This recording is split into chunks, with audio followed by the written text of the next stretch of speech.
Top 10 Most Haunted Places. Whether you're a believer or not, America's towns are filled with spooky stories passed down through time.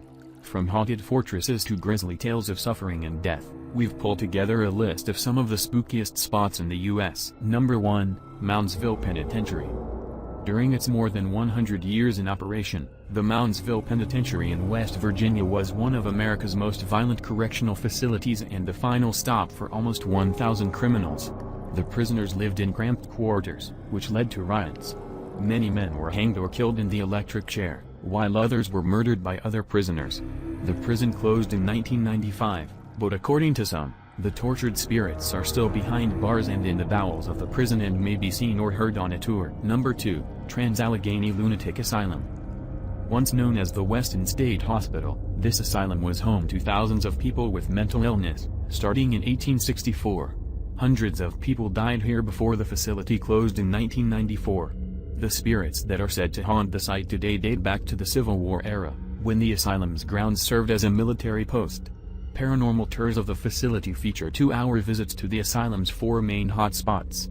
The more intense ghost hunt is an 8-hour, overnight paranormal adventure with experienced ghost hunting guides. Number 3, Villisca Axe Murder House. On June 10, 1912, the old white frame house at 508 East 2nd Street became a grisly crime scene.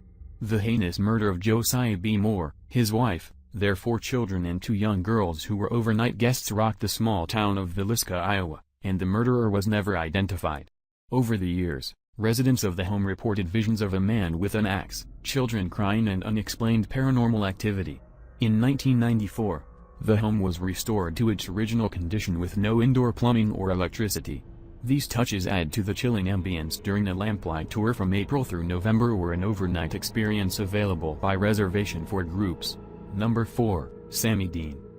Jerome, Arizona, is a former copper mining town with a paranormal reputation that dates back to the Wild West. The town is now home to just 400 residents, down from 15,000 in its heyday, but legend has it there are plenty more ghostly residents from the days of mining accidents and gunfights. One well-known spirit is the working girl Sammie, a prostitute who was strangled by a customer in the Old Crib district. Her beautiful spirit roams the alleys looking for her killer, who is never found.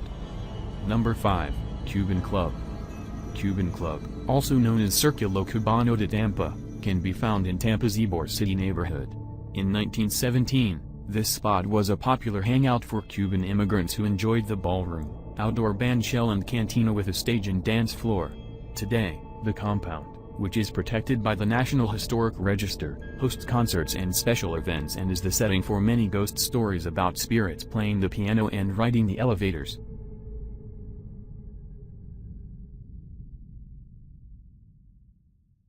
Number 6, Fort Mifflin. Built in 1771, Fort Mifflin is the country's only Revolutionary War battlefield that is still intact. There are 14 restored buildings on the grounds on the Delaware River and reportedly plenty of spirits from the past. Among the ghosts said to haunt the fort is a screaming woman whose cries are so loud that the Philadelphia police have been called to investigate, only to find no one there. Other characters in the local ghost stories include a faceless man wandering around the fort, a tour guide dressed in revolutionary garb and numerous children and dogs. Number 7, Moon River Brewery. The Moon River Brewery brought its beloved beers to Savannah in 1999, but the building is one of the oldest in town, dating back to 1821. In its original incarnation, it was the City Hotel, a high-end hotel with a history of violence during the Civil War. Men were killed in the hotel during heated skirmishes, including a Yankee who was beaten to death by locals in 1860. Some bar patrons today say they've seen bottles mysteriously fly through the air and have witnessed guests being pushed, touched and even slapped by unseen forces. One resident apparition, Toby, is said to skulk around the billiards room looking for the next great bar brawl. Number 8, the Sultan's Palace. The house at 716 Dauphine Street is a classic French Quarter beauty with classic wrought iron balconies and a large courtyard. But in the 1800s, this residence was a house of horrors for the Sultan, a wealthy man with a depraved lifestyle, multiple wives and children, and a harem of women and young boys held against their will. Neighbors complained about the mysterious habits of this man who had a predilection for partying, opium and torture. But the greatest mystery in the house was the Sultan's demise, when he was buried alive in the courtyard after his family and harem were hacked to pieces in a bloodbath by an unknown perpetrator.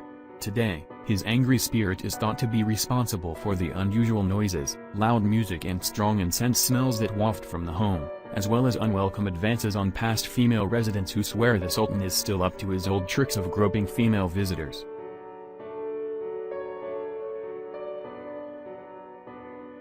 Number 9, Calcasieu Courthouse. Tony Jo Henry has been the talk of the small town of Lake Charles since the 1940s, when she killed a man in cold blood. Just as notorious were her stunning good looks. The former prostitute charmed a gentleman in a pickup truck to give her a ride while she was walking the highway with a friend en route to spring her true love from a Texas prison. It took 3 trials for a jury to convict the wily Tony Jo, who had charmed the courtroom and jail staff and divided the town over her presumed guilt. In 1942, this murderous beauty known as Tiger Girl was the first woman in the state to die in the electric chair. Her spirit lingers in the courthouse today, and workers there swear they feel her presence, hear her screams and even smell her burning hair. Many believe that she tinkers with office equipment, locks doors and meddles with everyday office life at the courthouse. Number 10, Eastern State Penitentiary. The Eastern State Penitentiary might be the creepiest place in all of Philly. The former prison was the first of its kind, thanks to its large size and substantial budget. Directed by Quaker beliefs, it had infamously strict rules, which encouraged isolation and punishment. Prison guards took to hooding inmates whenever they ventured outside their cells, and the only source of light was a skylight, which was believed to bring the prisoners the light of God. Tortured spirits, including Slick Willie Sutton, continue to relentlessly haunt the grounds today.